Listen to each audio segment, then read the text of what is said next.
Hello students, आज हम पढ़ेंगे आपकी क्लास 5th एनसीईआरटी इंग्लिश का chapter 5 Rip Van विंकल।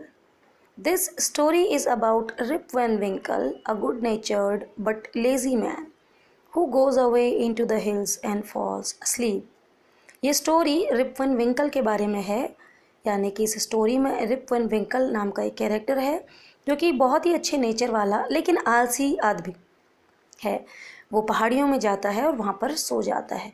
When he awakens 20 years later, Rip finds that quite a few things have changed। जब वो 20 साल बाद जागता है तो वो पाता है कि कुछ चीज़ें बिल्कुल बदल चुकी हैं।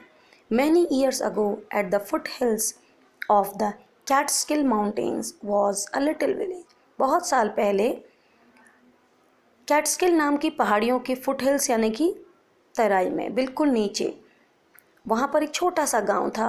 इन the village lived a simple good natured fellow named Rip Van Winkle. उस गांव में रहता था एक सिंपल से नेचर वाला जिसका स्वभाव बहुत ही अच्छा था। गुड नेचर्ड यानी कि बहुत ही अच्छे नेचर वाला, फेलो यानी कि पर्सन, जिसका नाम था Rip Van Winkle. He was a kind neighbour ready to help anyone. वो एक बहुत ही दयालु पड़ोसी था, हमेशा दूसरों की हेल्प करने के लिए तैयार रहता था। Everyone in the village liked him। गांव में हर कोई उसे पसंद करता था। The children of the village shouted with joy whenever they saw him। गांव के बच्चे खुशी से चिल्लाने लगते थे उसे देखकर जब कभी भी वो उसे देखते थे। Because he played with them, क्योंकि वो उनके साथ खेलता था। He taught them to fly kites and shoot marbles। वो उनको सिखाता था कैसे पतंगे उड़ाते हैं और कैसे मार्बल्स शूट करते हैं। And told them long stories, और वो उनको लंबी लंबी कहानियाँ सुनाया करता था। The only problem with Rip was that he was very lazy। एकमात्र परेशानी जो रिप के साथ थी वो ये थी कि वो बहुत ही आलसी था। He did no work in his own farm and just idled away his time। वो अपने फार्म में कोई काम नहीं करता था और क्या करता था, idled away यानी कि to waste। वो अपना समय बिल्कुल बर्बाद करता था। His fences were falling to pieces। Fences यानी कि बाउंड्रीज, उसकी जो बाउंड्रीज थी, उसका जो फार्म था उनकी जो बाउंड्रीज थी वो लैक ऑफ मेंटेनेंस की वजह से टूट कर गिर रही थी। आपने देखा होगा आपके घरों में जब बहुत लंबे समय तक मेंटेनेंस नहीं होती है तो हमारी दीवारें, प्लास्टर इस तरीके से टूटने लग जाता है, पीसेज में गिरने लगता है। हिज काव was going stray. Stray word, stray जो है वो स्ट्रे से बना है, आवारा। स्ट्रे मतलब आवारा हो जाना, यानी कि जब किसी का कोई ओनर नहीं होता तो वो ऐसे फालतू इधर उधर घूमते हैं, तो that is called stray. Weeds यानी कि unwanted plants grew on his farm. उसके फार्म पर उगने लगी या उग आई थी। रिप्स कंस्टेंट, कंस्टेंट यानी कि स्टडी यानी कि लगातार। कंपेनियन यानी कि पार्टनर जो था वो था उसका डॉग जिसका नाम था Wolf. To avoid work he would walk away into the forest with his dog. काम से बचने के लिए वो जंगल में चला जाया करता था अपने डॉग के साथ। वन डे, एक दिन, Rip just walked on and reach the highest part of the mountain. एक दिन रिप चलता गया और माउंटेन्स यानी कि पर्वतों के सबसे ऊंचे हिस्से में पहुंच गया। It was late in the afternoon when he reached there. दोपहर यानी कि दोपहर जो थी वो बहुत ज़्यादा हो चुकी थी, यानी कि evening was about to start. तो इवनिंग, आफ्टरनून खत्म होने को हो गई थी जब वो वहाँ पर पहुँचा। Tired after his long climb he lay down and began daydreaming. वो अपनी उस लॉन्ग क्लाइंब यानी कि पहाड़ी की चढ़ाई से बहुत ज़्यादा थका हुआ था। ही ले डाउन, नीचे लेट गया, and began daydreaming. Daydreaming मतलब होता है ऐसे सपने जिन्हें पूरा करने के लिए आप किसी भी तरीके का एफर्ट नहीं करना चाहते, बस आप एक जगह पे पड़े रहते हैं और सोचते रहते हैं। हिंदी में बहुत ही फेमस कहावत है, मुंगेरी लाल के सपने। Okay.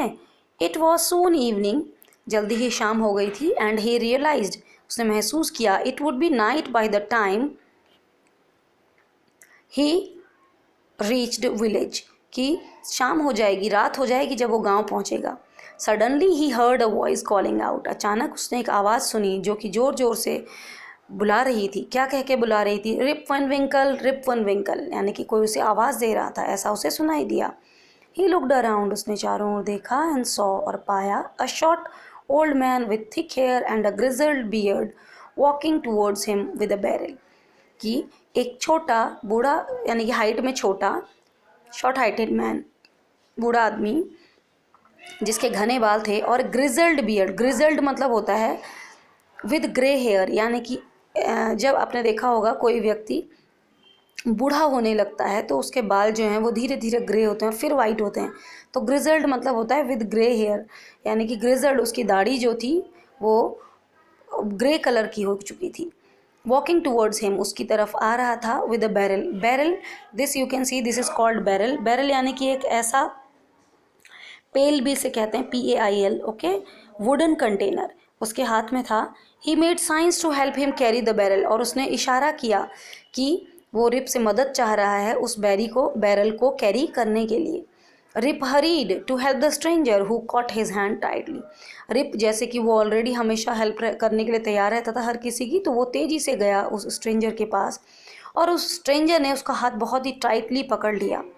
Together they reached a place, साथ साथ वो एक ऐसी जगह पे पहुंचे where there were some more odd looking man, कुछ और ऑड लुकिंग, यानी कि ऑड मतलब होता है स्ट्रेंज, स्ट्रेंज लुकिंग, स्ट्रेंज दिखने वाले आदमी थे जो कि 9 पिंस खेल रहे थे। 9 pins is a game, the picture you can see of 9 pins hair.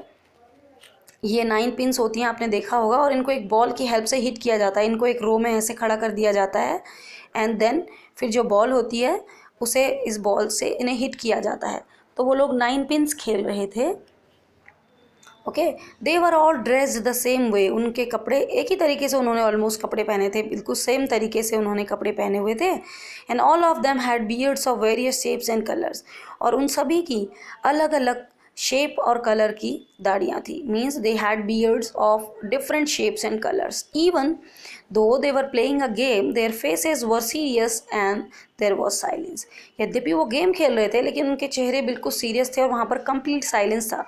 जबकि इसके ठीक अपोजिट, जब कोई इंसान खुशी से, हमने देखा है कि जब हम गेम खेलते हैं तो फेस पर एक्साइटमेंट रहती है, हम जोर जोर से आवाज़ें करते हैं, बिल्कुल भी सीरियस लुक नहीं होता, और ना ही ऐसी जगह पे साइलेंस होता है जहाँ पर कोई एक्साइटेड गेम चल रहा होता है।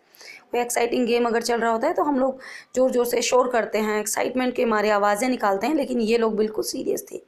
The only sound was the noise of balls which echoed the mountains like thunder. वहाँ पर एकमात्र आवाज़ थी उस बॉल की, वो जो उन पिंस को हिट कर रही थी, और उस वॉइस ने, उस नॉइज़ ने एको कर दिया था, यानी कि गूंज रही थी वो आवाज़ पहाड़ियों में, जैसे कि थंडर यानी कि बादलों की गड़गड़ाहट होती है, इस तरीके से। As Rip and his companion reach them, जैसे ही रिप और उसका कंपेनियन यानी कि वो बूढ़ा आदमी पार्टनर वहाँ पर पहुँचे, दे स्टॉप्ड प्लेइंग, उन्होंने खेलना छोड़ दिया, and stared at Rip with a fixed gaze, और वो रिप को घूरने लगे, विद अ फिक्स्ड गेज यानी कि कंटिन्यूस लुक के साथ, लगातार। स्टेयर्ड यानी कि होता है लुक, उन्होंने देखा, ओके, लुक कंटिन्यूसली, उन्होंने उसको देखा। Rip was really frightened, frightened मतलब एफ्रेड, डरा हुआ था, फ्राइटेंड, एफ्रेड, डरा हुआ। रिप सचमुच में बहुत डरा हुआ था। His companion emptied the contents of the barrel into glasses and made Rip drink it. वो जो कंपेनियन रिप के साथ आया था, यानी कि जो वो व्यक्ति छोटा हाइट वाला उसके साथ आया था, उसने खाली किया बैरल के अंदर जो भी कंटेंट्स यानी कि इंग्रेडिएंट, बैरल के अंदर जो भी मटेरियल था वो उसने खाली किया और रिप ग्लासेस में, और रिप को कहा उसे पीने के लिए। रिप वॉज ट्रैम्बलिंग, ट्रैम्बलिंग मतलब होता है टू शेक विथ फियर, यानी कि डर से कांपना। रिप जो है वो कांप रहा था डर से। सिंस ही वॉज थर्स्टी, क्योंकि वो बहुत प्यासा था। He drank a few more glasses and slowly fail into a deep sleep, क्योंकि वो प्यासा था इसलिए उसने कुछ और ग्लासेस पिया और धीरे धीरे वह गहरी नींद में सो गया। ऑन वेकिंग अप, जब वो जागा, ही फाउंड, उसने पाया, that he was at the place where he had first met the old man, की वो तो उसी जगह पर है जहाँ पर वो सबसे पहले ओल्ड मैन से मिला था। ही रब्ड, रब्ड यानी कि उसने अपनी आँखों को रगड़ा, ओके, रब किया अपनी आँखों को। It was a bright sunny morning, ये एक कैसी थी, ब्राइट सनी मॉर्निंग, मॉर्निंग हो रही थी मगर सूर्य की रोशनी बहुत तेज़ थी, चमकीली थी। Surely I have not slept here all night, thought Rip. Rip ने अपने मन में सोचा, जरूर मैं यहाँ पूरी रात तो नहीं सोया, क्योंकि उसे याद था कि सोने से पहले तो वो उन short heighted odd looking man के साथ था। He looked around for Wolf, उसने चारों ओर वुल्फ को ढूंढा, but he was nowhere, लेकिन वो वहाँ कहीं भी नहीं था। Rip whistled for him, Rip ने उसको बुलाने के लिए सीटी बजाई, और जब वो नहीं आया, then Wolf Wolf he shouted, तब उसने शाउट किया। No dog was to be seen, वहाँ पर कोई भी डॉग नज़र नहीं आ रहा था। Where has this dog gone, ये डॉग कहाँ चला गया।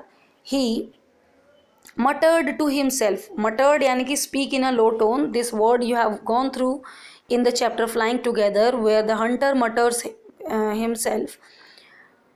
That here this is the place where the geese live, ऐसा वो बोलता है ना फ्लाइंग टुगेदर वाले में, वहाँ पर आपने पढ़ा था. He began to descend the mountain to go back to his village. Descend यानी कि नीचे आना, पहाड़ी है, पहाड़ी से यहाँ से नीचे की तरफ को आना. जैसे कि आप अपने असेंडिंग डिसेंडिंग ऑर्डर पढ़ते हैं मैथ्स में, यानी कि ज़्यादा से कम की ओर, ऐसे ही वो भी अपने गाँव की तरफ आने लगा पहाड़ी से उतर कर.